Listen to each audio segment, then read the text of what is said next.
Yeah, man, it's just right up here. Come on. You're gonna be so stoked when you see it, dude. I mean, the enclosure for him is just awesome. Oh man, I can't wait to see it. I mean, this thing sounds sick. All right, man, so here we are. You know, what do you think? Yeah, man, I can't wait. Let's check it.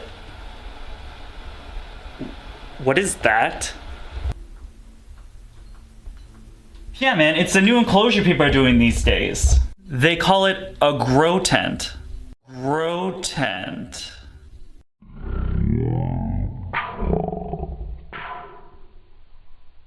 A grow tent? Are you kidding me? Dude, I thought you cared about animals. How could you keep them in this piece of garbage? My God, Dakota, I thought I knew who you were, you know? I thought you were my friend, but now I know you're just an animal abuser. Whoa, hey, come on, man. I mean, I think you're being a little harsh. You know, things worked out really well for me.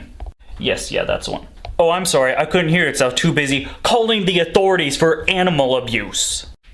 Yes, is this PETA? Yeah, no, we got another one. Yep, grow tents. I can't believe it. Just unreasonable. I mean, come on, we need to bring this guy down.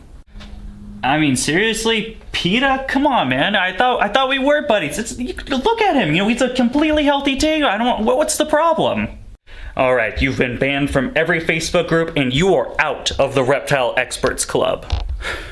You know what, man? I can't even be in the same room as these monstrosities. I gotta get out of here.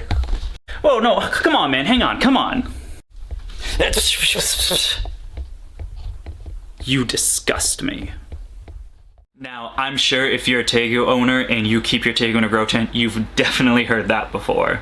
Grow tents, they're the newest upcoming trend in the reptile hobby. Lightweight, come in a variety of sizes, and can hold heat and humidity just as well as your standard wooden enclosure. However, I've noticed in the rise of popularity, there has been a lot of backlash with grow tent users, and a lot of it really is just blatant misinformation. So today I thought I'd make a video talking a little bit about my review for having Hobbes my tegu for over a year in a grow tent, and then talk a little bit about those grow tent myths. So sit back, relax, and let's talk about keeping your tegu in a grow tent. So I first put Hobbes in a grow tent on November 8th of 2018, where he's actually been in the same grow tent ever since then. It started out as a 3x3x6, standing it up. I wanted to keep the floor space a little smaller while he was a baby to help with bonding and make him feel like she wasn't too overwhelmed in a large enclosure. Then in 2019, I ended up putting it on its side and utilizing it as a 6' by 3' by 3' instead. And now, to be honest, I have nothing but pros to say about using a grow tent. As you guys know, as DBCB Exotics, we are a definite advocate of grow tents. I mean, I'm looking at two giant ones right in front of me. I think we're up to 3, 4, maybe 5. I think we're up to 5 in grow tent enclosures with different reptiles ranging from mountain horn dragons, young quince monitors, tortoises, Chinese water dragons, and of course, Argentine tegus. And you'd think with all the backlash of saying these enclosures are really easy to rip open and they just don't do well that, you know, some of my animals wouldn't be thriving, but guess what?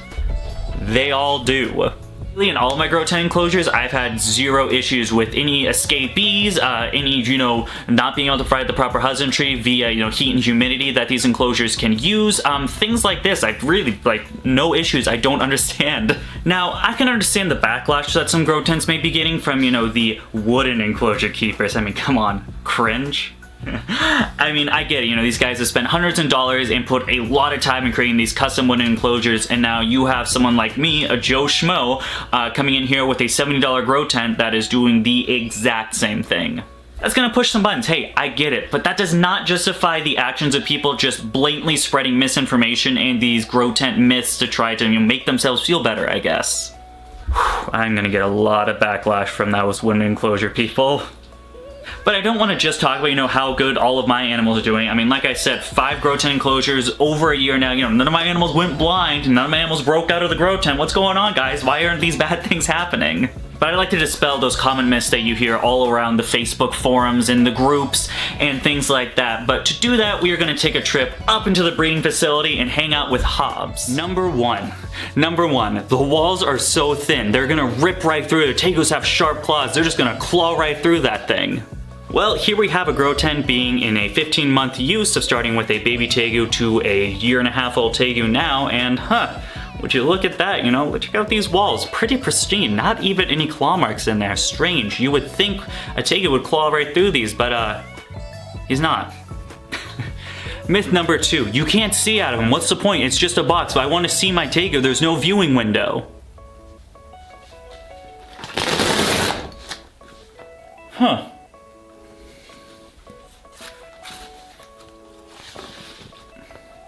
I gotta close that. I don't know why it's fucking up the lighting on my camera and it's just making me really dark. Alright, I'll give you that one. Now, the windows are not as big as you would get out of a custom wooden enclosure. However, I have seen multiple people doing a custom acrylic clear cut, so they would just cut it and sew in. That's worked very well, but honestly, I mean, I think this little viewing window is more than enough. I mean, do you really need to see? You can see the whole enclosure in there. You know, you can see where the tegu is just from this window, and I mean, if you really want to see him, you just gotta... Oh, look. Yeah, you can just open the setup, guys. I don't why. To be honest, I see a lot of people using this as a con that you can't see them very well, but I actually view it more as a pro, especially for the more shy species that really don't like being viewed too much. I take my quince monitor, for example. The window, actually, the smaller viewing area makes him feel a lot more secure because it doesn't have this giant space that he could be exposed to. Meanwhile, I also have other species such as my Chinese water dragon that, of course, Chinese water dragons are prone to nose rubbing glass surfing, which they actually can't do that because there's no, you know, clear glass or anything like that they're being exposed to. Does turn a con to a pro? Guess I'm pretty good at this. Myth number 3. They're awful at holding heat and humidity. You cannot provide proper husbandry in such a crappy enclosure like that. Well, would you look at that? A thermometer and a hydrometer showing the proper husbandry for a tegu. You know, it's so strange. It's almost like an enclosure that was meant to hold in humidity and heat is good for the animal. Huh. And finally, myth number 4. You are a bad person and a horrible tegu owner if you're willing to cheap out and get a grow tent instead of a proper enclosure. I can tell you now, there is no reason why you should feel any inferior to these wooden enclosure keepers because you decide to be smart with your money and get the exact same setup that can do the exact same things as a wooden enclosure, except this one won't rot out in a couple of years. Honestly, I just think it's really funny the amount of people that bash on these things when they're an amazing alternative to your standard wooden enclosures. I mean, back then we didn't even have things like rack systems and wooden setups. We just had aquariums. So as the reptile hobby progresses and evolves, we can use different setups. For some reason, people are stuck in these old ways that wooden enclosures are the best thing you can do. What do we tell those people?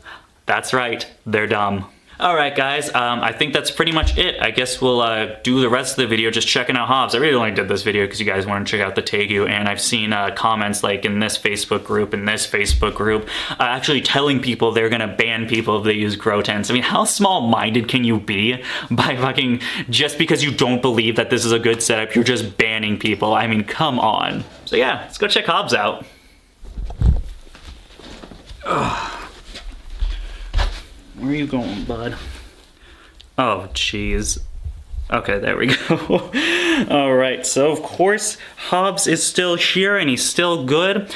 He still does have a bit of an issue with thinking that my fingers are fluid, so yes, I'm wearing gloves. Go ahead, leave me, you know, your stupid old jokes, oh my god, he's wearing gloves, ha ha ha, in the comment section.